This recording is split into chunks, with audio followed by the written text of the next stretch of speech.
kripto bazarı ilə bağlı yeni tənzimləmələr gətirir. Ümumiyyətlə bu belə deyək də qanunvericilik bazasını formalaşdırmış olur.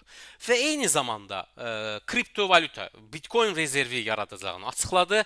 Eyni zamanda dostlar stable coin dediğimiz bir coin var. İndi kripto ticareti edenler bilir. Mesela USDT veya USD coin diye. Dedi ki, əgər kimsə məsələn hər hansı bir stable coin yaratmaq istəyirsə, onun arxasında Amerikan xəzinə kağızları dayanmalıdır. Buna treasury bond deyirlər. Yəni Amerikan xəzinə kağızları dostlar, məsələn 1 illik, 2 illik, 10 illik ən populyarı olur. 30 illik xəzinə kağızları var. Bu o deməkdir ki, məsələn siz gedirsiniz, bunun adı istiqrazdır. Bu yer gəlmişəm onu da deyim. Bizdə istiqraz deyirlər və yaxud da bonddur. Və maliyyə bazarları içərisində həcminə görə ən böyük belə deyək də həcmə sahib bir bazardır. Bond bazarı, istiqraz bazarı. Misal sizin əlinizdə bir pulunuz var. Gedirsiniz mesela Amerikan xəzinə kağızları alırsınız. 10 illik xəzinə kağızları alsanız, hal-hazırda faizləri 4.20 ətrafındadır. Yəni illik sizə 4.20 faizindən pul vermiş olacaq. Tutaq siz gedirsiniz 100 min dollarlıq və ya 1 milyonluq xəzinə kağızları alsanız, Amerikan xəzinə kağızları 10 il boyunca sizə 4.20 faiz pul vermiş olacaq. Deyəsiniz çox azdır, təbii ki azdır, amma riski də indiyə qədər sıfır hesab olunurdu. Amerikan xəzinə kağızları dünya maliyyə sistemində stabilizator rolunu oynayırdı. Yəni ən təhlükəsiz maliyyə aləti sayılırdı. Amma bir problem baş verdi. Amerikanın borcunun 37 trilyon olması və əlavə olaraq da dolların durmadan ucuzlaşmasından dolayı artıq xarici investorlar həmin o istiqrazlara maraq göstərmir. Və belə olan halda da dostlar, həmin o istiqrazlara maraq göstərilməməsindən dolayı tələb, yəni problem yaranır. Və Amerika niyə borclanmalıdır? Deyə bilərsiniz ki, Amerikan pulu yoxdurmu? Amerikan problemi odur ki, istehlakçı təxminən 7 trilyon dollar hökumətin xərcləməsi var. Amma yığılan vergi məbləği illik əsasda 5 trilyon dollardır. Yəni durmadan kəsir verirlər. O istehlakı azaltmalıdırlar. İstehlakı necə azaldasınız? Ya vergiləri qaldırmalısınız. Vergiləri qaldıran kimi biznes mühitiniz pisləşmiş olur. Şirkətlər qaça bilər ölkədən. Ona görə buna getmirlər, vergiləri yüksəltmirlər. Digər tərəfdən həm də istehlakı azaltmaqla iqtisadi böyüməni də azaltmış olursunuz. Bu da digər bir problem yaradır. Sizin o boyda borcunuz var. Daha çox məhsul üretib, daha çox məhsul satmalısınız. İndi siz tələbi zəiflədirsiniz. Tələbin zəifləməsi ümumi iqtisadiyyatda tələbin zəifləməsi nəyə gətirib çıxarır? Eyni zamanda belə deyək də iqtisadi zəifləməyə gətirib çıxarır. Yəni bu artıq elə bir nöqtəyə gəlib ki, qırılma nöqtəsidir. İndi xarici investorlar hətta öz daxili fondları və ya bankları artıq xəzinə istiqrazlarına biraz maraq göstərmirlər. Çünki risklidir. O tarixən risksiz sayılan maliyyə aləti artıq riskli görünür ki, Amerika bu borcu idarə edə bilmir və biz o borc kağızlarını alsaq da oturan yerdə elə dəyər itirəcək də pulumuz. Heç kim də o pulu təbii gedib ona şeyləmək istəməz. İndi bu bir gündə olmur, amma tədricən bu gedişat onu göstərir. Bəs neynədilər? Həmin o stable coin məsələsini yaratdılar ki, okey, stable coin yaradılsın, onun da arxasında Amerikan xəzinə istiqrazları dayansın. Məsələn, USD Tether deyək. Məsələn, ən populyar olan stable coin'dir. Market capitalization 80-90 milyard dollardır ətrafındadır. Məsələn, onun arxasında deyilir ki, Amerikan xəzinə kağızları dayanır. İndi yəni dəyər olaraq da, çünki siz bu kriptonun arxasında nəsə bir şey dayanmalıdır. Bu təkcə bir inanca əsaslanmamalıdır. Okay, Bitcoin məsələn, Bitcoin arxasında isə dayanmır, düzdür. Bu sadəcə insanların gözləntinə əsasən yüksəlir. Amma o stable coin-də arxasında bir şey dayanmalıdır. Siz boşuna stable coin yaratsanız heç kim ona güvənməyəcək yəni. Bu baxımdan indi Trump administrasiyası bunun vasitəsilə həmin o öz xəzinə kağızlarına tələb formalaşdırmaq istəyir ki, tələb yaransın ki, kimsə stable coin yaratmaq istəsə xəzinə kağızları alsın. Xəzinə kağızları almaq nəyə bağlıdır? Siz Amerikan xəzinə kağızları almaq istəsəniz, o zaman dollar almalısınız. Yəni dollara tələb yaransın. Bununla nəyə qorumaq istəyirlər? Dolların dominantlığını qorumaq istəyirlər. Qlobal rezerv valyuta gücünü qorumaq istəyirlər. Və diqqət etirsəniz, qızılın qiyməti tarixi zirvələrə yüksəldi. Hal-hazırda bir unsiyası 4000 belə deyək də bir kontraktın qiyməti 4200-4300 dollar ətrafında ticarət olunur. Tarixin ən yüksək zirvəsidir belə deyək qızıl üçün. Və qızılın ümumi market kapitalizasiyası hal-hazırda 29 trilyondan daha çoxdur. Niyə görə qızılın qiyməti durmadan yüksəldi? Niyə belə oldu? Əslində qızıl tarixən safe haven asset sayılırdı. Daha təhlükəsiz maliyyə aləti idi və investorlar onu çox da riskli hallarda alırdılar ki, bir müddət risk vəziyyəti bazarlarda soyusun, sonra yenə belə deyək də satıb digər maliyyə aktivlərinə keçirdilər. Amma hal-hazırda artıq qlobal o sistem belə deyək də dəyişmək üzrədir. Çünki artıq dövlətlər də qızıla, xüsusilə mərkəzi banklar aqressiv şəkildə qızıl alırlar. Niyə?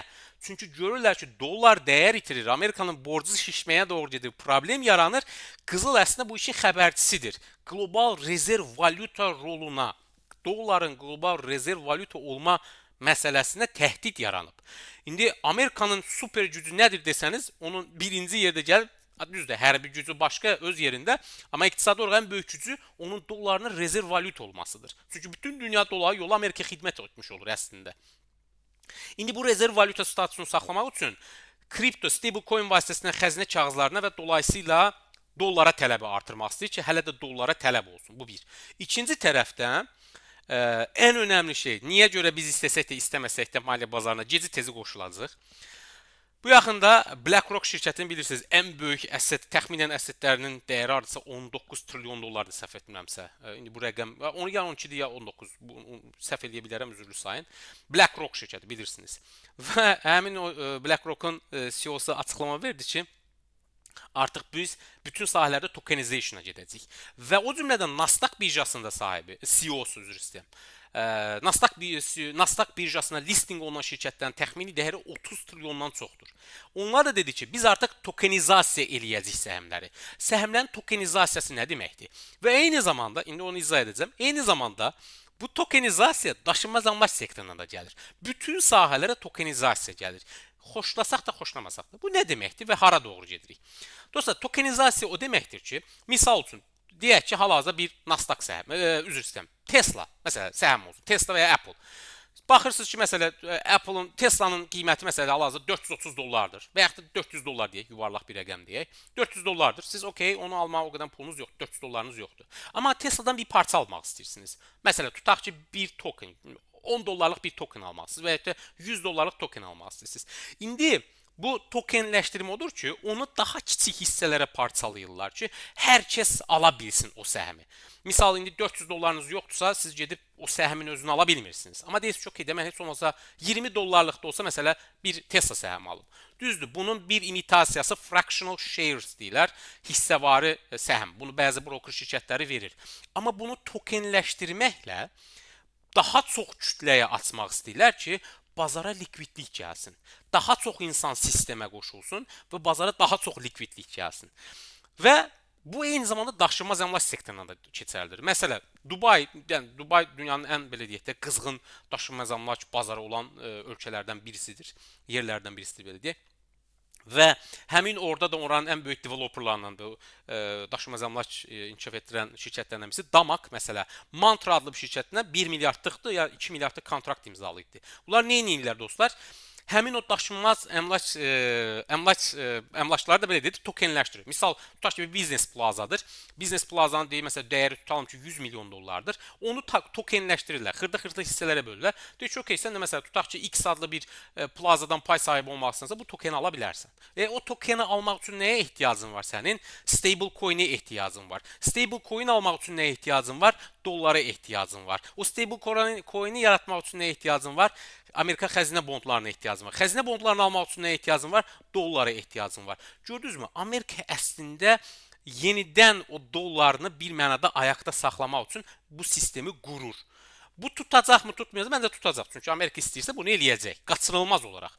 Və bundan dolayı da biz artıq bir müddət sonra dostlar, istəsək də, istəməsək də bu tokenləşmənin içərisində olacaq. Yəni xoşumuza gəlsə də, gəlməsə də dolar yolla artıq bu sistemə biz də daxil olacaq. Çünki belə deyək də bu belə dizayn edilir. Gedişat budur. Bu baxımdan maliyyə bazarlarına qoşulmaq, indidən addım atmaq önəmlidir. Bir digər iqtisadi faktor da deyim. Bildiyimiz kimi süni intellektin gəlməsi ümumiyyətlə bütün sahələrdə belə deyək, böyük bir belə deyək, dəyişiklik gətirir və gətirəcəkdir. Hələ yolun başındayıq. Belə olan halda açıqcası bu ciddi bir sualdır ki, biz nə ilə o zaman həyatımızı saxlayacağıq da belə deyək. Çünki indiyə qədər illərlə vaxt sərf edirik, 10 il, 15 il ki, okey, biz nəsə öyrənək, ixtisaslaşaq və onun həmin o bilgilərdən istifadə edərək belə deyək də həyatımızı qura bilək, gəlir əldə edək. AI artıq bizim 10 il sərf etdiyimiz, 15 il sərf etdiyimiz sahələri belə deyək də 5 dəqiqənin içərisində və yaxud da hətta daha da qısa müddətdə çox mürəkkəb məsələləri həll etmə potensialına sahibdir. Belə olan halda okey, biz nədən gəlir əldə edəcəyik? Dostlar, bu artıq dediyim kimi biz sistemə qoşulmasaq, o sistemdən kənarda qalsaq, get-gedə dediyim kimi, yəni outsider olacaq. O Harari'nin bir sözü var, useless creature, yəni lazımsız varlıq kimi olacaq belə deyək. O baxımdan, çünki səbəbi nədir? Misal, artıq dünyada zənginlik belə deyək, maliyyə bazarı Azərbaycanda düşünülən kimi qısa müddətdə zəngin olum, trilyoner olum üçün deyil əslində. Maliyyə bazarı dostlar, kapitalist sistemin yaratdığı sərvətin bölündüyü yerdir. Və bu Amerikada mükəmməl dərəcədə işləyir. Amerikanın Amerika olmasının səbəbi elə kapital bazarının olmasıdır. Amerikada mega şirkətlərin, beynəlxalq korporasiyaların yaranma səbəbi əslində bu maliyyə bazarının olmasıdır. Maliyyə bazarı yoxdursa bir ölkədə, o ölkənin inkişafından danışmaq mənasız bir şeydir. Çünki maliyyə bazarı pula çıxış vasitəsidir. İndi belə olan halda biz görürük ki, artıq məhsullar spesifik, məsələn, hər hansı bir belə deyək də zənginləşmək üçün belə deyək, çox spesifik bilgilərə sahib olmaq lazımdır. Tutaq ki, mən hüquqşünasam, okey də sənin yazacağın ərizədən daha 1000 dəfə daha yaxşı ChatGPT ərizə yaza bilir. Hüquqi həlləri, problemləri həll edə bilir. Və ya sən mühasibsən, okey, ChatGPT report atın, misal üçün də deyək ki, 5 dəqiqə içərisində sizin maliyyə hesabatınızı sizə təqdim eləsin və s. və s. Belə olan halda sual yaranır. Bizim əlimizdə bir vəsaitimiz var, biz nə edəcəyik?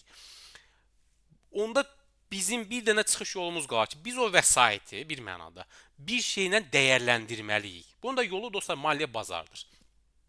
Çünki dediyim kimi, məsələn, siz Apple texnologiyasından heç bir şey bilməyə bilərsiniz, amma Apple-dan ən azından gəlir əldə edə bilərsiniz. Necə ki, məsələn, Apple ilk dəfə IPO olanda bir gün içərisində 300 nəfər milyoner olur. Və ya bu yaxında Klarna var idi. Klarnanın IPO elədilər, yəni ilkin kütləvi təklifə buraxdılar səhmlərini. Bir gün içərisində onun əməkdaşlarının bir çoxu milyoner olmuş oldu. Söhbət milyoner olmaqdan getmir. Yəni xahiş edirəm, bunu yanlış anlamayın. Burada bir təşviqdən söhbət getmir ki, bura qoşulun milyoner olacaqsınız. Xeyr, əsla. Bu təlimin məqsədi əslində bilik əldə etməkdir, öyrənməkdir, araşdırmaqdır, bir istiqamət verməkdir. Daha da dərinləşmək üçün təbii ki, sabahlarım siz daha da bu istiqamətdən istifadə edib belə deyək də daha da bilgilərinizi dərinləşdirə bilərsiniz. Amma maliyyə bazarı əslində mükəmməl bir fürsət verir. Və Nvidia məsələ və ya quant computer, mən bilmirəm, məni izləyənlər bilir ya bilmir. Mən 2024-ün mart ayında hələ buna bağlı bir video çəkmişdim ki, əgər gələcək haqqında düşünmək istəyirsə, kvant sektoruna yatırım edə bilərsiniz. Kvant sektorunda baxın, mən deməmişdim ki, bunu alın, sabah zəngin olacaqsınız. Əsla. Bu çox yanlış və belə deyək, etik bir şey deyil. Heç kim maliyyə bazarında nə olacaq onu bilə bilməz. Amma mən sektora baxırdım, o texnologiyanı araşdırırdım. Gələcəyə görürüm ki, burada böyük işlər gedir və 1 dollara aldığım səhmi mən bir dəfə 20 dollara satdım. Sonra 6 dollardan aldığım səhmi sonra 65 dollara satdım. Söhbət nədən gedir? Yəni və bununla bağlı bir çox mənim tanışlarım da almışdı. Həmin o sektora niyə görə mən yatırım etmişdim? Çünki bu sadə böyük araşdırmalar gedirdi və siz kiçik bir yatırım, səhmlər çox ucuz idi. O sektorda olan 6 dollar EONQ var idi, Rigetti var idi. Rigetti 1 dollar idi, Qubit 50 sent idi və yaxud da EONQ 5-6 dollar idi. Məsələn, bu şirkətlərə kiçik yatırım edə bilərdiniz. Və hələ də əslində belə deyək də o sektorda böyük hələ gediləsi yol var. Amma bu gələcəkdir dostlar. Gedi tezi var. Mən deyəmərəm 1 il, 2 il, 3 il, 5 il, 10 il, amma mütləq gələcək o. Və onun gəlişi, kvant kompüterlərin gəlişi artıq dünyaya tam fərqli bir fazaya keçirmiş olacaq. Tam fərqli. Yəni süni intellekt onun kölgəsində qalacaq. Bu haqqda araşdıra bilərsiniz. Misal üçün mən ondan çox fayda götürmüş birisiyəm bu baxımdan. Və bununla bağlı öz şəxsi səhifəmdə dediyim kimi publik şəkildə paylaşmışam. Gələcəyə şey eləmək istəsə buna baxa bilərsiniz. Bu qədər məbləğ yatırın, bu hissədən alın, xeyr, onu siz özünüz qərar verməlisiniz. Amma araşdırmaq üçün gözəl bir sektor idi. İndi eyni ilə, məsələn, mən quant computingdən heç bir anlayışım yoxdur. Sistem necə işləyir, arxasında hansı texnologiya var. Düzdür, belə araşdırıb özüm üçün oxuyuram, o heç. Amma dərk etməyim, o spesifik biliyə sahib birisi deyiləm. Amma ondan fayda götürdüm. Eyni ilə bunu nə ilə elədim? Maliyyə bazarı vasitəsilə elədim. Və gələcək bu artıq belə olacaq. Çünki texnologiya bizim üçün işləyirsə nə gözəl.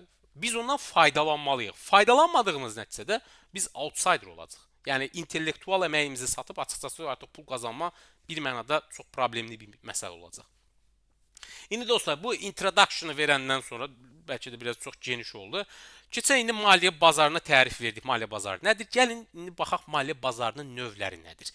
Biz hansı bazara qoşulacaq, necə qoşulacaq, niyə bunu seçməliyik, hansını ticarət etməliyik? Bunlar haqqında danışaq. Maliyyə bazarı dediyimiz kimi qiymətli kağızların, məsələn, istiqraz, səhm və valyutaların, kriptoların, MTF fütureslərinin alınıb satıldığı bir qlobal bir bazardır. Okay. İndi bu bazarların növləri var. Həcminə görə mən sıralamışam. İlk yerdə gəlir bond bazarı, istiqraz bazarı. İstiqraz bazarı bayaq vurğuladım bunu. Məsələn, Amerikan xəzinə istiqrazları nümunəsində iki istiqraz növü vardır dostlar. Bir var korporativ istiqraz, bir də var dövlət istiqrazları. Korporativ istiqraz məsələn şirkət. Bəsit bir örnək verim. Məsələn bu yaxında bizdə indi ad çəkmək istəmirəm. Bir çox banklar məsələn istiqraz buraxır. Birisi məsələn 30 milyon dollar həcmində nominalı bir dənəsi 100 dollardan olmaqla məsələn 7% istiqraz buraxır. Deyir ki, səmərəmsə 1 illik ya 2 illik idi. Məsələn deyir ki, sən bu kağızı alsan, qiymətli kağızdır belə deyək. Burada da kağız deyəndə yanlış anlamayın ha. Gedib buradan məsələn kağız almırsınız. Digital formatdan söhbət gedir. Yəni o sizin sadəcə kod olur. Belə deyək də mərkəzi depozitarda adınıza qeydiyyata düşür ki, okey bu adam məsələn buradan bu qədər istiqraz aldı. Yəni kağız sadəcə bizim dilimizdə qiymətli kağız gedir deyə qanunvericilikdə də ona kağız deyirik.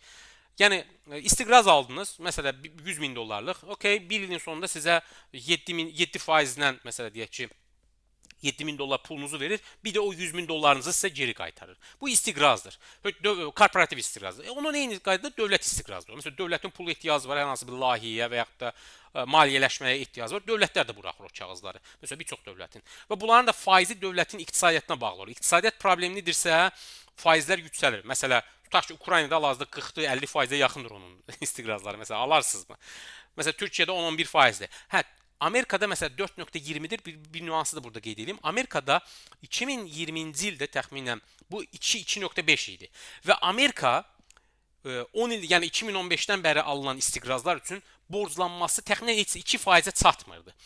Buna qarşılıq Amerika 2025-ci ildə, yəni bu il 1 trilyon dollar faiz ödəyəcək. Siz həcmə baxın. 1 trilyon dollar faiz ödəyəcək Amerika. Və bu Amerikanın hərbi büdcəsindən daha çoxdur.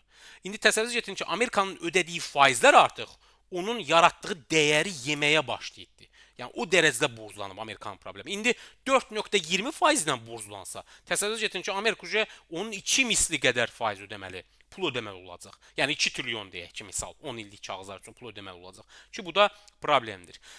İstiqraz bizim kimi fərdi traderlar üçün və yaxud da investorlar üçün o qədər də əlverişlidir. Korporativ istiqrazlar okey, amma dövlət istiqrazlarına adətən böyük həcm tələb olunur. Minimum 200 min dollarlıq və s. yatırım istəyir. Amma məsələn siz deyək ki, korporativ istiqrazlarla gedib hər hansı bir şirkətin, məsələn Google-un istiqrazını ala bilərsiniz, Amazon-un, Nvidia-nın və yaxud da hər hansı bizim özümüzün yerli bankının belə deyək istiqrazlarını ala bilərsiniz. İkinci gəlir dostlar, deyirəm ki, bu bazarın ümumi dövriyyəsi təxminən 300 trilyon dollardan çoxdur. İkinci gəlir səhm bazarı dostlar. Səhm bazarının ümumi dövriyyəsi bu rəqəmlər dəyişir. 108 trilyon dollardır. Bunun 62 trilyon dolları Amerikanın payına düşür. Yerdə qalan bölünür. Çin 13%, Avropa Birliyi 12%, İngiltərə 5% və s. belə bölünür. Yəni Amerika unikaldır bu baxımdan. 62 trilyonu onun Amerikan payına düşür. Böyük bir belə deyək də mega bir bazardır. Ona görə də Amerikan bazarı durmadan o likvidliyi özünə, o pulu özünə cəlb eləyir. Sonra gəlir dostlar Forex bazarı populyardır, bizdən çox bilinən bir şeydir. Valyuta cütlüyü, valyuta bazarıdır, belə deyək. Valyutanın alınıb satıldığı bir bazardır. Margin tradingdir burada. Onun nə olduğunu deyəcəm. Forex bazarının günlük dövriyyəsi 7.5 trilyon dollardır. Burada ancaq valyuta cütlükləri alınıb satılır. Sonra gəlir dostlar kripto bazarı. Bildiyimiz kimi artıq hər kəs bunu bilir, heç izahata ehtiyac yoxdur. Kripto valyutaların alınıb satıldığı bir bazardır.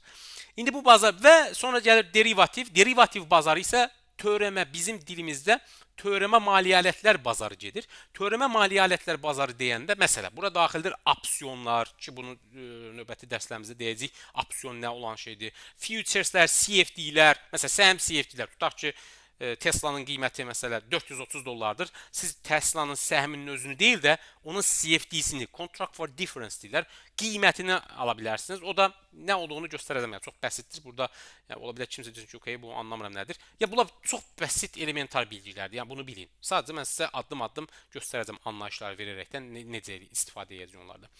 Məsələn, siz tutaq ki, Tesla'nın qiyməti hal-hazırda səhmin özü 400 dollardır. Məsələn, birin ona kredit çiyini verilsə, yəni marja verilsə, siz məsələn həmin CFD-ni 40 dollara da ala bilərsiniz. Bir Tesla səhmini deyil, Tesla'nın səhminin CFD-sini məsələn 40 dollara ala bilərsiniz və s. Bu ümumi maliyyə bazarının növləridir. İndi dostlar, okey, biz bu bazarı hansı bazara qoşulacağıq, necə ticarət eləyəcəyik və yaxud da hansından, hardan başlamalıyam? İndi heç bir təcrübəsi olmayanlar üçün qısaca deyim. Bir kərə dediyim kimi istiqraz bazarı investisiya etmək istəyirsinizsə, böyük həcmdə pulunuz varsa, riski sevmirsinizsə, onlar çünki aşağı risklidir. Gedib bəli, istiqrazlara yatırım edə bilərsiniz ki, məsələn, tutaq ki, Azərbaycanda yerli şirkətlərin belə istiqrazları var ki, 7%, 5% dollarda məsələ faiz verir. Və məsələn manatda 10%, 16% verən şirkətlər var, amma o şirkətlərə baxmaq lazım ki, bu sabah batmayacaqmı? Yəni arxasında bir şey varmı, elə bu yoxsa boşuna pul yığır. Və sonra dostlar, səhm bazarı. Səhm bazarı əslində bizim kimi retail traderlar üçün ən ideal bazardır. İnvestisiya üçün ən ideal maliyyə alətidir. Amma burada da bir önəmli bir şey diqqətinizə çatdırım. Ümumiyyətlə, istər səhm bazarı, istər istiqraz bazarının məqsədi əslində pula çıxış vasitəsidir. Yəni misal üçün sizin deyək ki, bir şirkətiniz var, şirkəti böyütmək istəyirsiniz, ya gedib bankdan kredit almalısınız, işinizi böyütmək istəyirsiniz, tutalım ki, okey, bankda min cür şey istəyib, sənəd və s. Və ona görə pul almaq hər zaman bankdan o qədər də effektiv sayılmır və ya faizlər yüksək ola bilər. Neyini siz deyirsiniz ki, mən maliyyə bazarı vasitəsilə pul cəlb edeyim, istiqraz buraxırsınız. İstiqraz nədir? Əslində borc sənədidir, qiymətli borc kağızıdır. Verirsiniz ki, okey, məsələn, mənə 1 milyon dollar ver, mən sənə bu faizi verəcəm. Məsələn, bu kağızın müddəti bu qədərdir. Məsələn, 1 illikdir və ya 5 illikdir. 5 ilin sonunda mən sənə pulumu qaytaracağam, bir də faizlər verəcəm. İldə bir dəfə və ya 2 dəfə. Bu istiqraz bazarıdır. Amma istiqraz bazarında da biraz problemli. Çünki sabah siz batarsa şirkət, o həmin istiqraz sahibi gəlib qapını döyəcək ki, okey, mənim pulumu ver, mənə dəxli yoxdur da, yəni sən batdın və ya batmadın. Hə, səhm bazarının ən böyük üstünlüyü nədir dostlar? Səhm bazarının üstünlüyü odur ki, siz deyirsiniz ki, okey, mən tutaq ki, bir işi böyütmək istəyirəm, amma pul lazımdır. Bu pulu cəlb etmək üçün şirkətin 30%-i misal üçün satışa çıxardıram. Və ya nə bilim 50% və ya 99%-i satışa çıxardıram. Okey, şirkəti başlayıb məsələn qiymətləndirmək üçün müəyyən bir qaydalar olur. Belə MC prospekti hazırlanan investisiya şirkəti vasitəsilə və s. Regulator təsdiqləyir, sonra listing deyirlər. Listingə yerləşir, IPO deyirlər, üzrəm. IPO, Initial Public Offering. Bizim qanunvericiliyə ilkin kütləvi təklif gedir.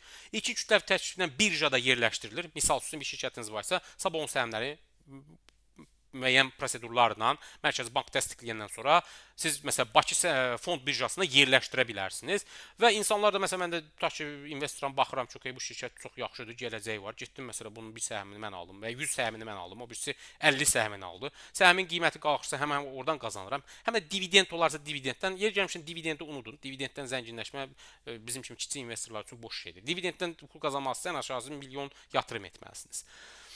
Və deyək ki, səhmlə də, bu indi səhm buraxdı şirkət, səhm bazarına biz yatırım etdik, həm şirkət biznes mənfəəti böyüdü, səhmin qiyməti qalxdı, hər kəs xoşbəxtdir. Okey, deyək ki, tutmadı biznes, batdı, plan belə deyək də tutmadı. Bu halda şirkət sahibi də problem yoxdur, çünki o riski sizinlə paylaşmışdı. Siz o səhm alanda zaten riski də götürmüşdünüz. Çox edək şirkətin səhmləri ucuzlaşa da bilər. Ya bu baxımdan səhm bazarı ən ideal pula çıxış vasitəsidir. Forex bazarı dostlar, valyuta bazardır. Günlük belə deyək də alış-satış üçün olan bir bazardır. Kripto və derivativa gələcək. Amma burada önəmli bir nüansı qeyd edeyim. Ümumiyyətlə Forex bazarı dostlar əslində maliyyə bazarının giriş qapısıdır. Niyə görə? Siz ümumiyyətlə istəyirsiniz səhm alın, istəyirsiniz kripto alın, istəyirsiniz nə bilim istiqraz alın. Pulun axınını bilməsəniz, ümumiyyətlə bu bazarda sağ qala bilməzsiniz. Səbəbi də nədir? Çünki bir iqtisadiyyatın güzgüsü onun valyutasıdır, belə deyək də, puludur. Pulun dəyər itirəcəyimi, azalacağımı ona baxmaqla əslində siz bir çox şeylər haqqında məlumat əldə etmişsiniz. Və əlavə olaraq dostlar, pul axınını bilərsinizsə, pulun hara getdiyini bilərsinizsə, o sektora yatırım etsəniz, bəli, onunla gəlir əldə edirsiniz. Əgər siz düşünürsünüzsə ki, misal Nvidia məncə tarixin ən gözəl, ən belə deyək də, gəlmiş keçmiş ən effektiv işləyən şirkətlərindən birisidir. Səbəbi odur ki, onlar 100 dollarlıq məhsul satanda onların profit marjini 50%-in üzərindədir. 50 dollar pul qazanırlar. Amma siz elə bilirsiniz ki, Nvidia səhmlərinin bu qədər yüksəlməsinin səbəbi elə insanların durmadan onu almasıdırmı? Və yaxud da ki, Nvidia'nın möhtəşəmliyidirmi? Xeyr dostlar. Bunun bir səbəbi var. Pul axını, bazarda likvidliyin olmasıdır. O likvidliyin harda olduğunu biz Forex bazarından görə bilirik. Ya bu baxımdan maliyyə bazarının giriş qapısı əslində Forex-dir. Yəni valyuta bazarıdır. Siz valyuta bazarına baxaraqdan, pul axınına baxaraqdan digər, hətta kriptonun özündə, yəni Bitcoin-in qiymətinin yüksəlməsi elə bilirik ki, okey, Bitcoin alanlar qiyməti qaldırır. Xeyr, bazarda likvidliyə bağlıdır bu. əhəmiyyətli dərəcədə likvidliyə bağlıdır ki, dediyim kimi bunun da bir ucu yenə də Forex-ə bağlıdır. İndi ilk olaraq biz Forex-dən başlayacağıq. Forex nədir, necə işləyir, biz oradan necə istifadə edə bilərik? Bunlar haqqında məlumat alandan sonra silsilə şəklində digər bazarlara da belə deyək, keçmiş olacaq. Dostlar, Forex bazarı Forex bazarı. Forex bazarı dostlar ümumiyyətlə beynəlxalq valyuta bazarıdır və eyni zamanda banklar arası bazardır. Və belə deyək, əsas iştirakçıları mərkəzi banklar, kommersiya bankları, korporasiyalar, məsələn, adi şirkətlər belə tutaq ki, Apple şirkəti Türkiyədə telefon satıb, TL ilə satıb, sabah adam eşidir ki, TL dəyər itirəcək, nə edir? Dərhal bankına zəng edir ki, okey, mənim rezervimdə olan TL-ni sat, əvəzinə dollar al, misal üçün.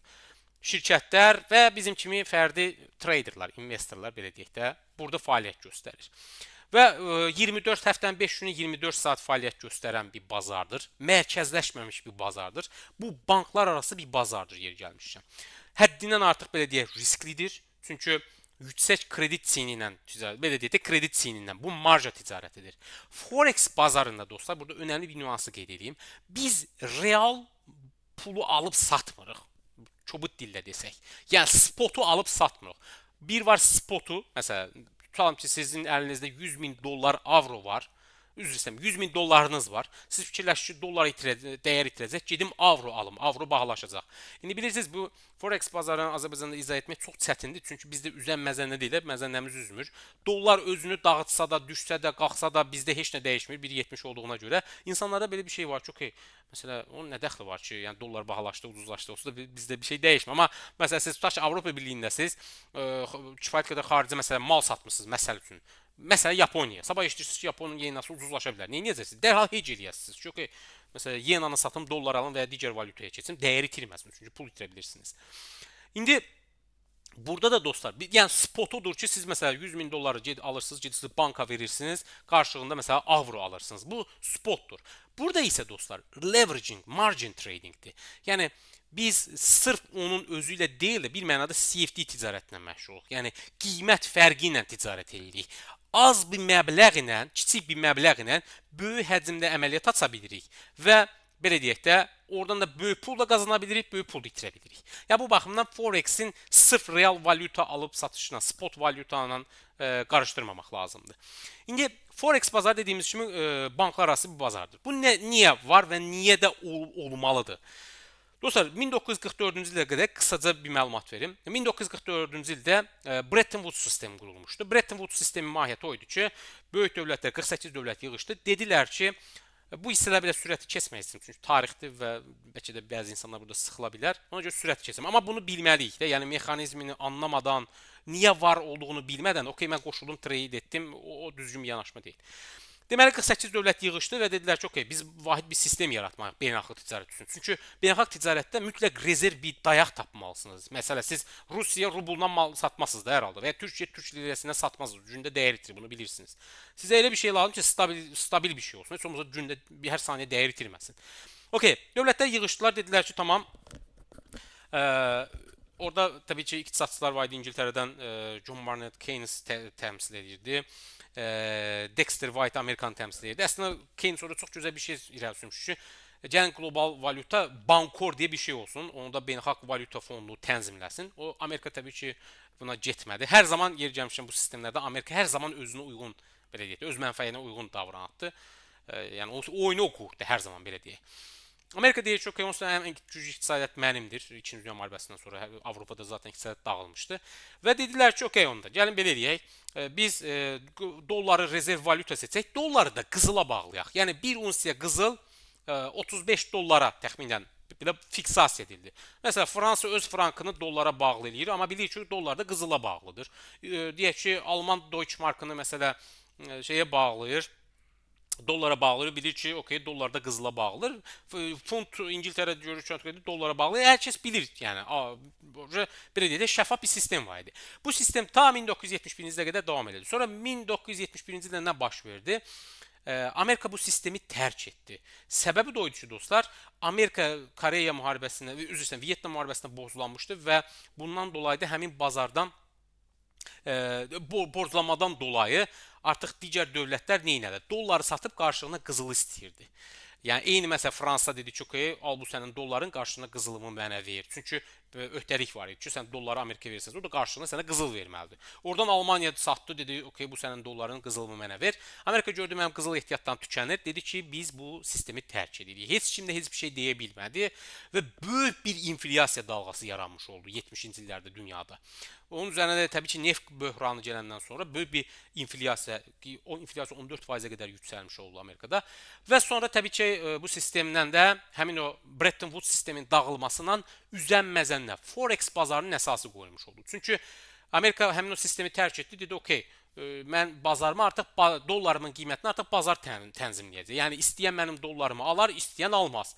Zaten yenə də ən güclü iqtisadiyyat həmin Amerika olduğuna görə başladı dövlətlər yenə də öz pullarını artıq dollara fiksasiya etməyə, bir-birləri ilə başladılar öz valyutalarını qiymətləndirməyə və beləliklə valyuta cütlükləri, yəni Forex bazarının əsası qoyulmuş oldu. İndi bu digitallaşmaya qədər hər kəs telefonla danışırdı, yəni belə deyək, tutaq ki, siz dolları dəyişmək istəyirsinizsə, X banka zəng edirsiniz, neçə ilə dəyişirsən, Y banka zəng edirsiniz, neçə ilə, ən yaxşı şərt verən dəyişirsiniz. Sonra digitallaşma gəldi və onlayn platformaların yaranması ilə bir mənada işte və Reuters o sistemi təmin etdi. Bir saniyə, dostlar, okey.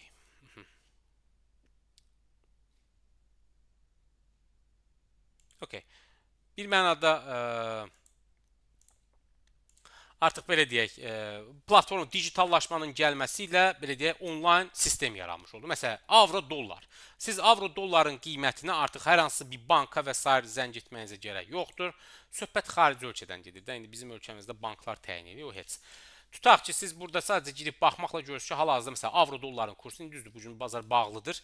1.16511-dir. Yəni ki, 1 avro, 1 dollar 16 sent, 500 bilmem nə. Belə deyək də, dollara bərabərdir. Yəni sadəcə bu platformaya baxmaqla siz avro dolların kursunu təyin edə bilirsiniz. Və eyni zamanda belə deyək də, banklar da artıq bu sadəcə indi düzdür, bu TradingView platforması deyir gəlmişkən. Yəni trade edənlər bilir, onun nə olduğunu izah edəcəyik. Eyni zamanda isə Bloomberg platforması terminalı var. Məsələn, Bloombergə girib baxmaqla banklar bilir ki, ha, X bank məsələn avronu bu qiymətlə satır, Y bank bu qiymətlə satır. Artıq kiməsə alıb zəng etməyə gərək yoxdur. Dərhal banklar öz qiymət təklifini verir. Necə ki bizdə admin valyutalar var idi və yaxud da banklara gedirsiniz, orada exchange-lərini göstərir ki, bunu bu qiymətlə satıram, funtu bununla, avronu bu qiymətlə, məsələn rublu bu qiymətlə satıram. Burada da artıq digital olaraq hər şey burada görsənir. İndi bu sistemə qoşulandan sonra dostlar, digitallaşmadan dolayı, sonra 98-ci ildən sonra belə deyək, bunu bir mənada pərakəndəyə də açdılar ki, okey, bizim kimi insanlar da qoşulsun, likvidlik bazarda həm həcm artmış olar, həm də bacarsansa deyirlər, buyur sən də pul qazan. Və təbii ki, bu bazarın yaranmasıyla da artıq brokerlar meydana çıxmış oldu. Broker nədir dostlar? Broker belə deyək də ötürücüdür. Deyək bu böyük hovuz kimi götürsək, məsəl üçün deyək ki, Forex bazarında hovuzu yaradan böyük banklardır və o hovuza qoşulmaq üçün məsələn sizə bir vasitəçi lazımdır. Siz birbaşa gedib o hovuza qoşula bilmirsiniz. Məsələn, böyük banklar, məsələn JP Morgan, Barclays o bu hovuzu yaradır. Ondan sonra kiçik banklar o hovuza qoşulur. Sonra investisiya şirkətləri gedir, həmin o hovuza qoşulur. Məsələn, XP investisiya şirkəti və onun vasitəsindən də siz belə deyək hesab açırsınız həmin investisiya şirkətindən və ona qoşularaqdan məsələn düşünürsünüzsə ki, avro bahalaşacaq, avroya alış açırsınız və yaxud da ki düşünürsünüzsə ki, məsələn funt ucuzlaşacaq, funtu satırsınız və yaxud da kriptonu, istənilən məsələn kriptovalyutanı, məsələn indi lap bir örnək olaraq bunu göstərim. Hər kəs böyük ehtimalla bir çoxunuz bunu bilirsiniz, amma bilməyənlər üçün olsun. Misal üçün deyək ki, tutaq ki, bu indi hal-hazırda işləyən tək bir dənə kriptovalyuta olduğu üçün bunu açdım. Bu MT4 platforması. Məsələn, siz düşünürsünüzsə ki, okey, məncə məsələ Ethereum USD qalxacaq, məsələn, bir lot həcmində məsələn alış açırsınız, okey. Bu hal-hazırda alışdır. Məsələn, qiymət gəlib bura yüksəlsə siz qazanırsınız. Çox bəsit bu hissələ sürətlə keçmək istəyirəm. Aşağı gedərsə, məsələn, mənim əməliyyat açdığımın əksinə gedərsə, belə deyək də zərər etmişsiniz. Bu Ethereum USD valyuta cütlüyüdür. Yəni düşünürsünüz, məsələn, mən burada alış açmışam. Tutaq ki, fərz eləyirəm ki, Ethereum dollara qarşı bahalaşmış olacaq. Eyni formada məsələ avro dolları düşünə bilərsiniz. Okay. Məsələ deyə avro dollar valyuta cütlüyüdür. Bu indi bazar işləmədiyinə görə mən kriptoda açdım. Məsələn düşünürsünüzsə ki, avro dollara qarşı ucuzlaşacaq, selə basırsınız və yaxud da avronun dollara qarşı bahalaşacağını düşünürsünüzsə, alışı basırsınız. Bunu da eləyəndə burada lot həcmi var. Bunu izah edəcəm nə olan şeydir. Bu belə deyək də hansı məbləğdə alış və ya hansı məbləğdə satış açdığınızı göstərir. Dostlar, bu bəsit olaraq maliyyə bazarına qoşulmaqdır. Çox sadə dillə desək. İndi bu platformadır. MT4 platforması və ya da MT5 platforması. Növbəti dərslərimizdə siz bunu endirəcəksiniz. Demo hesabda, simulyasiya hesablarında bunu tətbiq edəcəksiniz ki, necə ticarət olunur. Bu, belə deyək də, bazara qoşulmaq üçün ən sadə bir vasitədir. Okay, indi tutaq ki, biz bazara qoşulduq və biz bununla necə ticarət edəcəyik? Nəyə əsasən mən deyəcəm ki, məsələn, avro bahalaşacaq və yaxud da nəyə əsasən mən biləcəm ki, tutaq ki, dollar ucuzlaşacaq. İşin ən önəmli nöqtəsi budur. Bazara qoşulub, pul yatırıb, ticarət etmək 2-2-dir. Çox sadədir. Amma ən önəmli nüans budur. Okay, mən nəyə əsasən qərar verəcəm ki, bu qiymət yüksələcək, avro bahalaşacaq və yoxsa ucuzlaşacaq. Misal, baxın, deyək ki, hal-hazırda məsələn, mən təsadüfən də belə deyək, şeysiz. Məsələn, deyək ki, Ether və USD, Ethereum kriptovalyutadır. Onda əməliyyat açmışam, hal-hazırda məsələn 19 dollar mənfəət, görürsünüz? Yəni bu dəqiqə bağlasam, bu demo hesabda yer gəlmişəm dostlar, simulyasiya hesabdır, yəni virtual puldur, real deyil. Bunu sadəcə göstərmək üçün mən şey eləmişəm. Məsələn, hal-hazırda 27 dollar. Bunu bağlasam 36 dollar. Məsələn, bu avtomatik gələcək mənim balansımın üzərinə. Və yaxud da əksi də ola bilərdi. Bu, məsələn, zərərə də gedə bilərdi. İndi, təbii ki, mən əməliyyat açanda nəyə əsasən açsam, düzdür, bu hal-hazırda əməliyyat açanda tam təsadüfən açdım. Yəni ki, elə belə. Amma bu əməliyyatı açanda biz bilməliyik ki, okay, mən niyə alış açmalıyam? Bəlkə Ethereum ucuzlaşacaq, dollar bağlaşacaq. Tam əksi olacaq, mən zərərə deyə bilərəm. Nəyə əsasən açmalıyam? Aha, burada artıq dostlar işin içinə iki yanaşma girir. Fundamental analiz və texniki analiz dediyimiz əsas nüanslar işin içinə girir. Fundamental analiz nədir? Texniki analiz nədir? Və mənim sizə fayda verə biləcəyim, düşünürəm ki, fayda olacaq. Ən önəmli hissə bu hissədən başlayır artıq. Bazar necə analiz olur? Biz bazara qoşulduq. Mən nəyə əsasən bilim ki, nəyin qiyməti qalxacaq və ya ucuzlaşacaq, nə qədər yüksələ bilər və ya nə qədər ucuzlaşa bilər? Mən bunu nəyə əsasən təyin etməliyəm? Əziz dostlar, bununla bağlı təkrar mən slaydımı paylaşım sizinlə.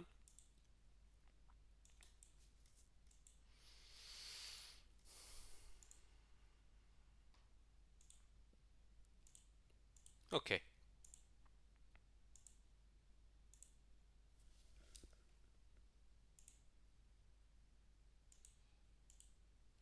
Böyle oldum.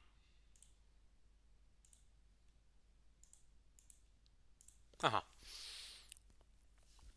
İndi baxaq görün fundamental analiz nədir və nə işə yarayır dostlar.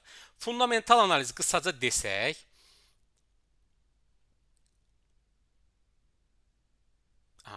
fundamental analiz qısaca desək, bir ölkənin makro iqtisadiyyatını və yaxud da bir şirkətin maliyyə göstəricilərini analiz etməkdir və ən önəmli analiz növlərindən birisidir. Tutaq ki, məsələn, siz düşünürsünüzsə ki, mən Amerikan səhəm bazarına yatırım etməliyəm hal-hazırda. Dostunuz deyib ki, filan səhəm alıb mən partlatmışam, bu qədər pul qazanmışam. Bizdə adətən dostdan eşitib kimsə yatırım edir ki, hansı çox yanlışdır. Heç kimin sözündən yatırım etməyin, heç kimin, heç bir analitikin, heç kimin. Özünüz araşdırın ondan sonra. Amma özünüz də bir yerdən başlamalısınız. Okey də mən bazara qoşulum, amma hardan başlayayım? Dostlar, birinci olaraq başlamalı olduğunuz ən bəsit addımlardan birisi bir ölkənin iqtisadiyyatından başlamalısınız. Fərqi yoxdur. İstəyirsiniz, siz səhəm alırsınız, Tesla alırsınız, Nvidia alırsınız, möhtəşəm şirkətlər ola bilər. Əgər Amerikan iqtisadiyyatında problem yaranırsa, o səhəmlərin qiyməti hamısı düşəcək. Birmənalı düşəcək. Ay bu yaxşı şirkətdir, pis şirkətdir, söhbət yoxdur. Hə, düşəcək sonra yenidən yüksələ bilər o öz yerində. Amma siz o enişi, o alış açdığınız yerdən qiymət aşağı düşərsə, siz illərlə oturub hələ o zərərinizin bağlanmasını, ondan sonra qazanca keçməyi gözləməlisiniz. Buna məruz qalmamaq üçün o zaman iqtisadiyyatı bilməlisiniz. İqtisadiyyat necə işləyir? Dostlar, iqtisadiyyatın ümumiyyətlə belə deyək də, işləmə mexanizmi qısaca desək, dövlətin iqtisadiyyata təsiri kapitalist iqtisadiyyatdan söhbət gedir. İki yolladır. Biri monetar siyasət, belə deyək, biri fiskal siyasət. Bu fiskal siyasətdən başlayaq birinci. Fiskal siyasət tutaq ki, siz iqtisadi bir maşın kimi düşünün. Bunu hərəkətə gətirmək üçün görürsünüz iş yerləri yoxdur, iqtisadiyyat sönüb, heç bir şey yoxdur. Nə edə bilərsiniz? Çox bəsit. Xaricdən investisiya cəlb etmək üçün vergiləri aşağı sala bilərsiniz. Məsələn Dubayın elədiyi bir şey tutaq ki, sıfır vergi var xarici investorlara qarşı. Vergilər aşağı salsız xarici investorlar gəlir, iş yerləri açılır, turizm sektoru və s. ölkə dirçəlir. Amma bu vergiləri də aşağı salmaq o qədər asan deyil. Dövlətin öhdəliyi var isə o vergilər sabahlanma aşağı sala bilməz. Bir digər siyasət nədir? Dövlət xərcləmələri. Dövlət durmadan mega layihələr həyata keçirilir. Misal, bunu Çin çox istifadə edir. Bilirsiniz, yollar çəkir, mega damlar, yəni anbarlar tikir, körpülər tikir və iqtisadiyyatı belə deyək də durmadan canlı saxlayır. Ki tikintidə bilirsiniz də multiplikator effekti yaradır, bir mega layihə. Amma bu layihələri də həyata keçirmək o qədər asan deyil. Sizin kassanızda, xəzinənizdə pul yoxdursa, ya kimdənsə borc almalısınız. Borc da alıb mənasız layihələrə pul yatırsanız, bu işi daha da korlamış olur da. Sabah o yatırımdan pul qazanmalısınız. Bina tikməklə ölkəyə bir müddət ayaqda qalır. Sonra o binadan pul qazanmalısınız. Dostlar, bu siyasət daha çox 2-ci Dünya müharibəsindən sonra tətbiq olunub. Qərb ölkələrində bu çox da populyar deyil hal-hazırda. Amma ona getmək istəyirlər son vaxtlar. İkinci ən populyar və əslində dünya iqtisadiyyatını fərqli bir fazaya gətirən, çox ciddi problemlər yaradan siyasət, hər birimizin cibinə təsir edən siyasət monetar siyasətdir. Monetar siyasət nədir və nə işə yarayır? Monetar siyasət, qısaca desəm dostlar, pul kütləsini bazarda artırmaq, buna belə deyək, expansionary, genişləndirici pul siyasəti və yaxud da pul kütləsini bazardan yığmaq, contraction, belə deyək, pulu daraldıcı pul siyasəti. Necə eləyirlər? Tutalım ki, baxırsınız ki, iqtisadi aktivlik çox zəifdir, nə alan var, nə satan var, nə iş yerləri açılır. Siz bəsitindən nə edə bilərsiniz? Kredit faizlərini aşağı sala bilərsiniz. Misal, Mərkəzi Bank deyir ki, mən hal-hazırda sizə, burada da Mərkəzi Bank deyəndə mən daha çox federal ehtiyatlar üzərindən danışacağam. Çünki hər şey onun üzərindədir, belə deyək. Bütün sistemə təsir edən dünyada, belə deyək də, əsas söz sahibi Amerikanın federal ehtiyatlar sistemidir.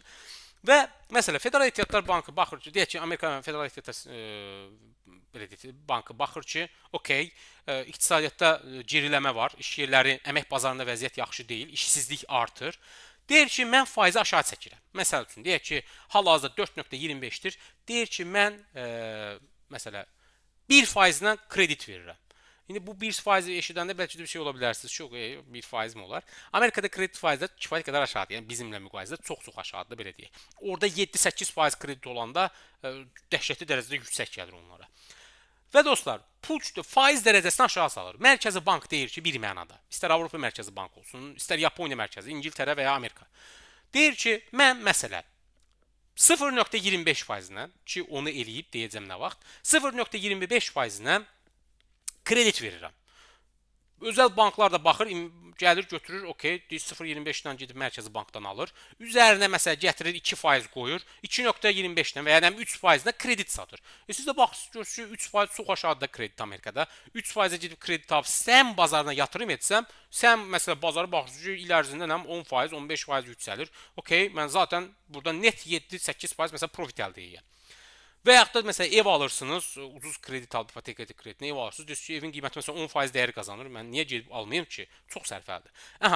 Bazarda belə deyək, bu krediti ucuzlaşdırmaqla bazarda tələb yaratmış olur. İnsanlar pul alır, pul alıb nəyisə yatırım edir və ya nəsə alır, istehlak edir, tələbi artırmış olur və iqtisadi çarx dönməyə başlayır. Daha sürətli dönməyə başlayır və iqtisadi aktivlik artır. İndi deyəcəksiniz ki, nə gözəl bir siyasətdir. Əslində biz niyə eləmirik? Elə kreditləri salsınlar 1%-ə, fisiyo, sabahdan ölkə çiçəklənsin. Bu elə deyil, bilirsiniz. Niyə? Çünki pul kütləsini bazarda artırmaq nəyə gətirib çıxarır dostlar? İnflyasiyaya gətirib çıxarır. İnflyasiyanın da artması nə deməkdir? Tutaq ki, bəsit dildə desək, qiymətlərin artması. Keçən il 100 manata aldığınız məhsul səbətini bu illərim alırsınız 110 manata. Oturduğunuz yerdə 10 manat itirirsiniz. Eyni məhsul səbətidir. İnflyasiya dolayı yolla qiymətlərin bahalaşması və ya dolayı yolla desək, pulun alım gücünün azalması deməkdir. İndi deyəsiniz ki, Elnur, bunu bildik, bizdə nə dəxli var, bununla necə pul qazanacaq? İndi gəlin baxaq dostlar. Mən sizə bir qrafik göstərəcəm. Bunun bazara necə təsir etdiyini və bunları bilməklə əslində siz bundan necə faydalana biləcəyinizi çox bariz nümunə ilə göstərəcəm. Birinci dollar indeksinə baxaq. Dollar nə edib həmin müddətdə? Sizə bir neçə belə deyək, qrafik göstərəcəm və onunla da bu birincisini başa vuracağıq və siz görəcəksiniz ki, əslində biz sadəcə bir neçə faktoru bilməklə istər səhm bazarı olsun, istər kripto bazarı olsun, istər forex bazarında gəlir əldə edə bilərdik. Gəlin gedək biraz keçmişə dostlar.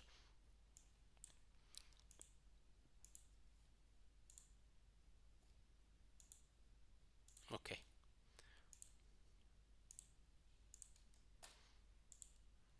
Aha. Dostlar, Amerika bu siyasətdən 2008-ci maliyyə böhranını istifadə edib. Maliyyə böhranına girməyəcəm çünki çox vaxtımız gedir. O böhran niyə oldu və s. Amerika 2008-dən bu siyasətə aqressiv dərəcədə başladı. Təkcə Amerika yox, digər banklarda, Avropa Mərkəzi Bankı, Yaponiya 20 ildən çoxdur ki, bəlkə də artıq 30 ildir ki, təxminən bu siyasətlə gedir. Minimum faiz dərəcəsi. Və Yaponiyada bunun fərqli çox ciddi təsirləri oldu. Onunla bağlı ayrıca bir dəstə danışaq. Yaponiya iqtisadiyyatı çox fərqlidir bu baxımdan. Gəlin 2020-yə nəzər salaq dostlar. 2020-ci ildə bildiyimiz kimi pandemiyadan dolayı nə baş verdi? Yer gəlmişə burada bir nüansı da qeyd edeyim. Amerikada federal ehtiyatdan dostlar iki məqsədi vardır. Bir price stability, yəni qiymətlərə nəzarət etməlidir, onun vəzifəsidir. İki əmək bazarı, yəni məşğulluq səviyyəsini yüksək saxlamalıdır, işsizliyi azaltmalıdır. Fedin iki hədəfi var. Digər mərkəzi bankların isə əsas bir hədəf var. Onlar üçün qiymət stabilliyi olsun, inflyasiya nəzarətdə olsun, inflyasiya uçub getməsin. Fedin iki məqsədi var. İndi 2020-ci ildə dostlar bildiyimiz kimi iqtisadiyyat bağlanmışdı pandemiyadan dolayı. Və investing.com-dan bunun paylaşaram linkini, ora gedib vaxt aparmaq istəmirəm. Baxsanız 2020-ci ildə nə baş vermiş dostlar? Amerikada dediyim kimi bu datalara investing.com-dan baxa bilərsiniz. Bunun linkini atacağım, oradan çox rahat izləyə bilərsiniz. Bir də orada gedib datalara baxmayaq. 2020-ci ildə Amerikada işsizlik səviyyəsi 14%-ə yüksəlmişdi.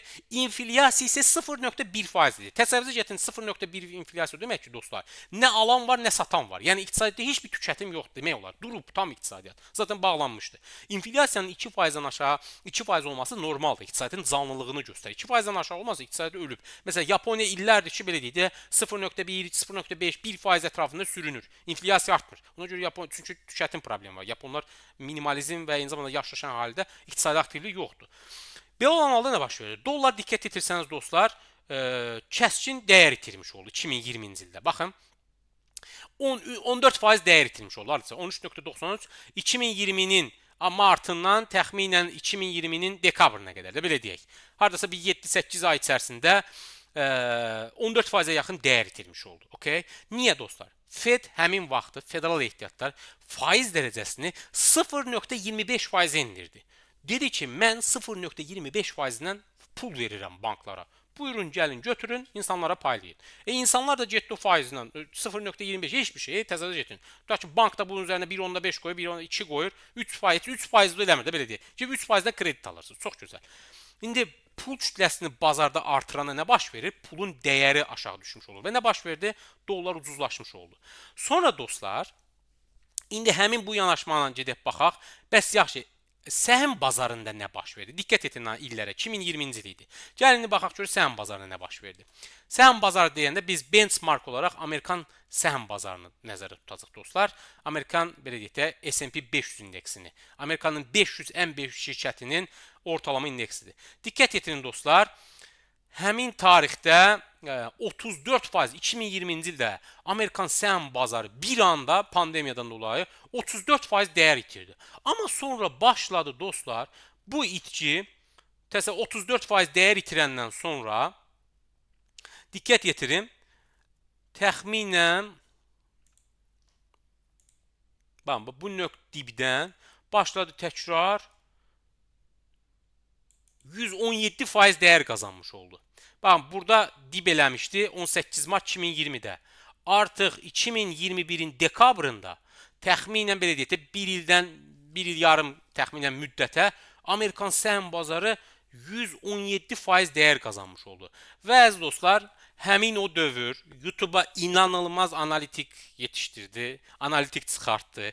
Çünki həmin dövrdə nə alsaydınız qiyməti qalxırdı. İstənilən səhmi alsaydınız qiyməti qalxırdı. Və böyük pullar qazandılar. İnsanlar da çox edən mən artıq bu işi sökmüşəm, analitik, maliyyə bazarı üzrə mütəxəssisəm, Buffett falan heç kimdir mənim yanımda. Bu dönəmdə nə alsaydınız qiymət qalxırdı. İndi sual verirəm, sizcə niyə qalxdı qiymət? Baxın, şirkətdə iqtisadiyyat bağlı. Şirkətlərin gəlirinə baxırsınız, 5 manat pul qazana bilmirlər. İqtisad bağlıca nə pul qazanasınız? Məsələn, Tesla və yaxud nə bilim, ərzaq şirkətlərindən başqa bir də luxury şirkətlərdən başqa normal gəlir əldə edən, məsələn, Walmart. İndi okey, Walmart ola bilər. Məsələn, Amazonun özü olsun və ya otelçilik olsun, kruiz şirkətləri olsun. Bu qiymətlər niyə yüksəlirdi? Normal iqtisadiyyatla bağlıdır, amma qiymətlər yüksəlirdi. Bunun cavabı odur ki, dostlar, çox bəsit. Likvidlik, faizin aşağı düşməsi bazarda pul kütləsini artırmaq deməkdir. Bazarda pul kütləsi artırsa, insanlar səhəm bazarına yatırım edir. Böyük əksəriyyət. Və o cümlədən təkcə insanlar yox, bizim kimi 5-3 nəfər retail traderin pulundan yüksəlmir o. Amerikada banklar təkcə kredi satmaqla pul qazanmır. Onlar eyni zamanda investisiya banklardır, böyük əksəriyyəti. Böyük həcmdə Feddən pul alır ucuz şeylə, gedir səhəm bazarına yatırım edir ki, zaten bir gün iqtisadiyyat açılacaq, bu qiymətdə yüksələcək. Və səhəm bazarı bir ilin yarımı içərisində 117% dəyər qazandı. Şəxsən mən onda Azərbaycanda çalışırdım və kifayət qədər adam tanıyıram ki, çox yaxşı pullar qazanmışdı. Çox yaxşı pullar qazanılmışdı. Yəni hansı şirkət alsanız normal, Amerikan hava yollarını alsanız belə qiymətlər uçur. Təsəvvür edin. Bütün hava yolları bağlı, amma Amerikan hava yolu şirkəti səhmləri yüksəlirdi. İndi başa düşdünüzmü dostlar? Təkcə şirkət yaxşı şirkətdir, dostum dedi məsələsi deyil. Baxın, elə bir faktora baxmışıq. Faiz dərəcəsi. Federal ehtiyatlar faizi aşağı salırsa, bazarda likvidlik artır, dollar ucuzlaşır, səhəm bazarına müsbət təsiri. O cümlədən kripto bazarına da müsbət təsiri. Bəs yaxşı dostlar. İndi gəldik, çıxdıq bu yerə. 117%lik yüksəlişdən sonra, təxminən 1 il yarım müddətinə, S&P 500 indeksi yenidən ucuzlaşdı. Burada bir eniş oldu. Diqqət etirsəniz 31%-ə yaxın bu hissədə bir çöküş oldu. Və bu hissədə məşhur investorlardan, məsələn, baxmısınızsa Big Short filminə, Michael Burry və s. Böyük əksəriyyət dedi ki, vəsiyo, Amerikan iqtisadiyyatı partladı, sell. Burada nə varsa satın. Hətta özü Twitter'da belə hələ də durur o tweet'i, sell. Bu hissədə satış eləmişdi. Halbuki o sell yazandan sonra bazar 70%-dən çox yüksəldi. Amma burada bir 31%lik bir eniş oldu. Niyə oldu düşüş? Niyə o çöküş oldu? Dostlar, deməli Fedin 0.25%də saxlaması faizi bu təxminən 2 il sonra davam etdi. 2 il sonra inflyasiya başladı baş qaldırmağa. 0.1% olan inflyasiya 1%, 1.7, 2, 2.5, 3 Amerikada 2022-nin artıq təxminən oktyabr, dekabrına gələndə belə deyək, faiz dərəcəsi artıq 9%-ə çatmışdı. Üzr istəyirəm, inflyasiya artıq 9%-ə çatmışdı. Ki Amerikanlar üçün bu çox böyük bir rəqəmdir. Yəni hədəf orada Mərkəzi Bankın hədəf inflyasiya səviyyəsi 2%-dir, amma Amerikada ücret 9%-ə çatmışdı.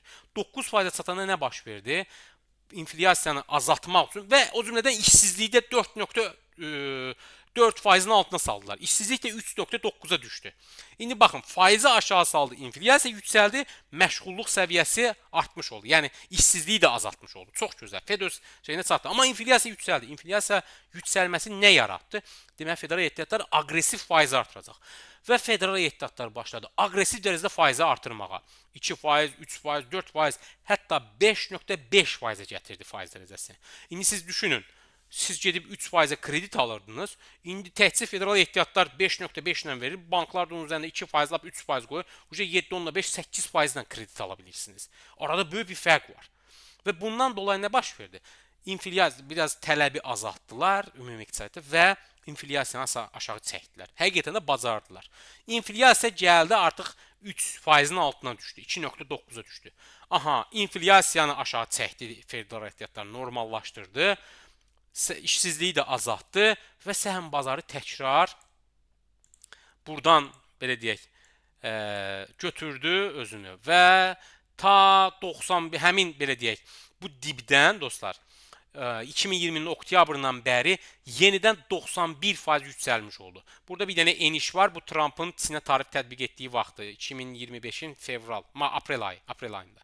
Və 91% yenidən yüksəlmiş oldu. Niyə? Çünki bilirlər ki, federal ehtiyatlar yenidən faiz dərəcəsini azaldacaqdır və faktiki olaraq 2021-ci il tədricən azaltdı bu il bir dəfə, hətta son olaraq 17 sentyabrda 4.5-dən 4.25-ə salmış oldu faizi.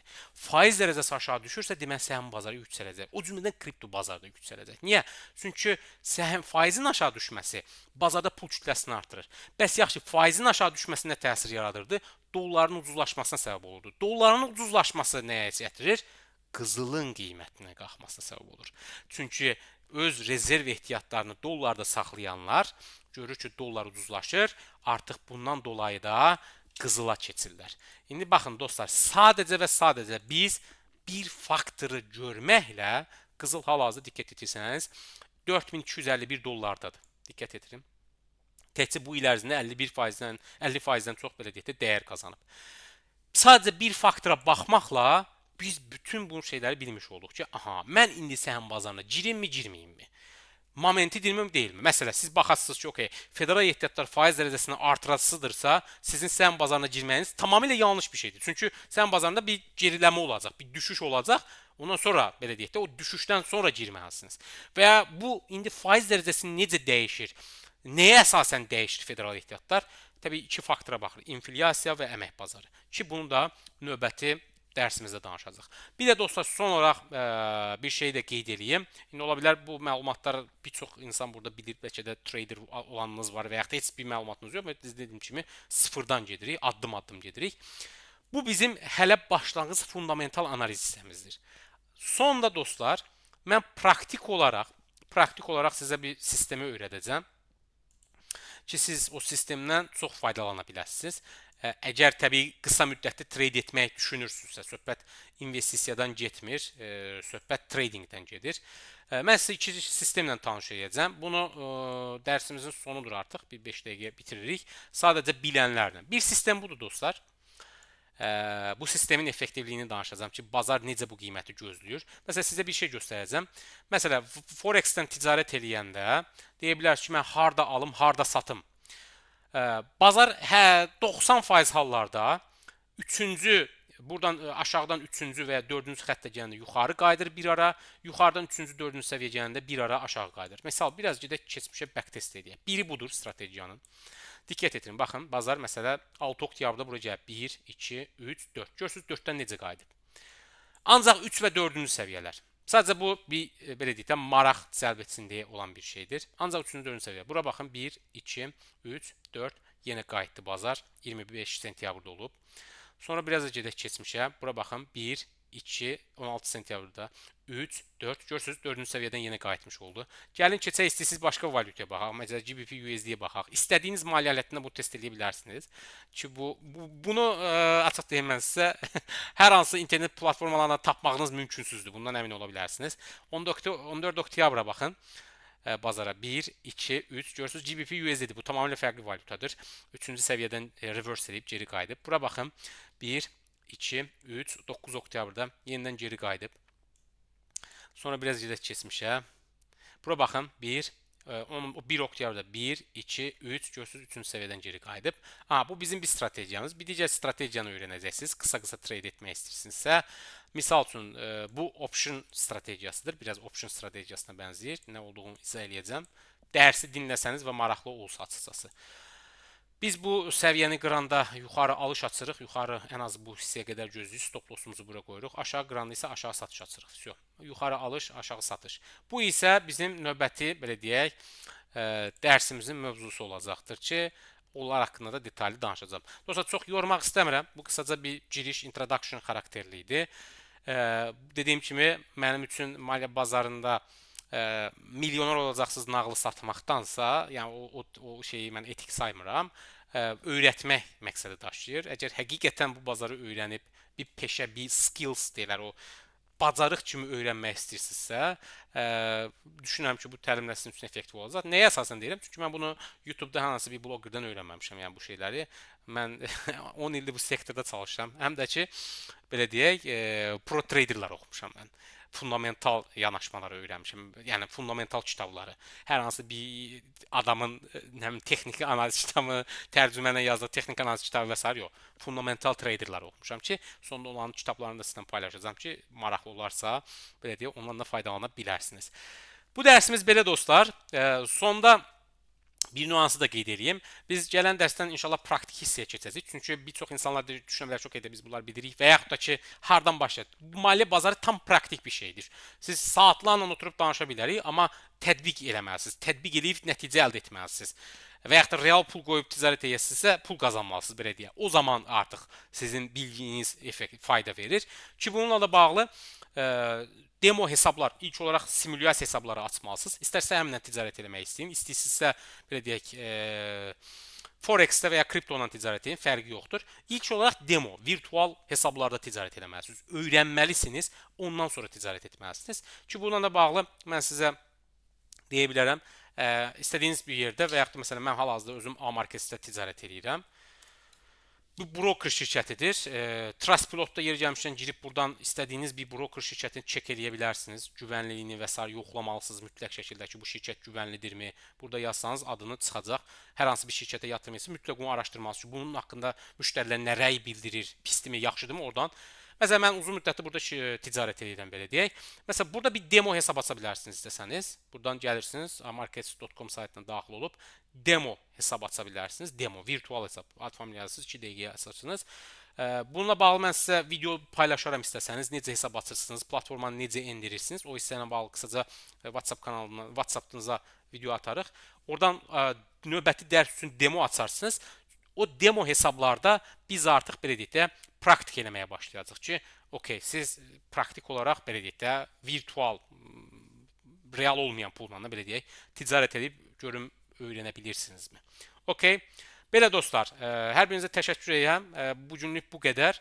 İstəsəniz indi mən qısa biraz sual sessiyası açaq. Suallarınızı dinləyim, ondan sonra yekunlaşdıracağam. İcazənizlə aktivləşdirim sual sessiyasını. Okey, buyurun. Kimisə sualı varsa məmnuniyyətlə cavablandıra bilərəm. Hər vaxtınız xeyir bəy.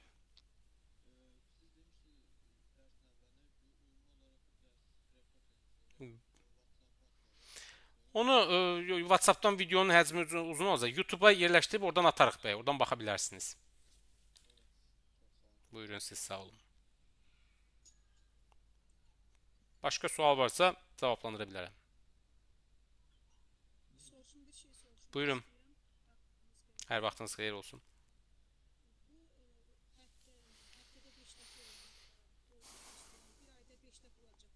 Bəli, 5 dərs nəzərdə tutulub. Çünki 5 dərsə yekunlaşdıracağam. Yəni o 5 dərsdən sonra əsas faktorları siz biləcəksiniz. Gələcəkdə inkişaf etdirmək istəsəniz, o istiqamətləri də verirəm, belə deyək də, özünüz artıq onu peşəkar səviyyədə dərinləşdirə bilərsiniz bilikləriniz. Amma 5 dərsə mən sizə lazım olan metodları və yanaşmaları öyrədəcəm.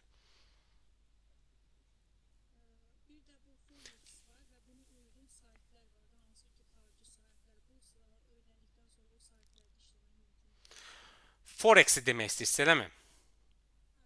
Bəli. Orada eləyə bilərsiniz, amma dediyim kimi mütləq. İndi onu mən baxın bunu hətta rekord eləyib göndərərəm sizə. Mütləq şey eləyəndə bu Trustpilot-da girib baxmalısınız. Hər şirkətə güvənməyin. Bir çoxsu dərə duzdur. Yeri gəlmiş onu da deyim, bu sektor belə deyək də biraz problemli olduğuna görə ehtiyatlı olmaq lazımdır. Yəni harda hesab açırsınız, kimdir, şirkətin tarixçəsi nədir, güvənliliyi nədir, lisenziyası varmı? Yəni bunlara baxmaq lazımdır. O haqqda da narahat olmayın, yəni məlumat verəcəm. Sadəcə indi virtual, hələ birinci real hesaba keçmədən öncə siz demo hesabda ticarət etməlisiniz. Öyrənməlisiniz ki, okey, mən məsələ tutalım ki, demo hesabda məsələ virtual puldur. 1000 dolları qazandım, elədim 2000 dollar. 5000 dollar elədim məsələ 8-10 min dollar. Okey, deməli strategiyanız işləyir. Yanaşmalarınız, analiziniz doğrudur. Ondan sonra artıq real hesaba keçməlisiniz. Buyurun, siz sağ olun.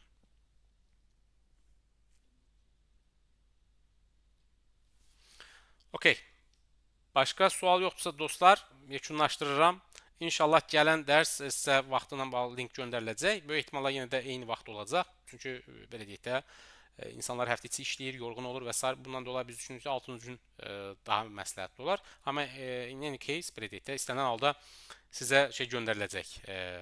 WhatsApp-dan mesaj göndəriləcək təlimin vaxtı və saat ilə bağlı eyni qaydada. Təşəkkür edirəm hər birinizə vaxtınıza görə. İnşallah gələn dərsə görüşmək üzrə. Sağ olun, sağ olun, sağ olun.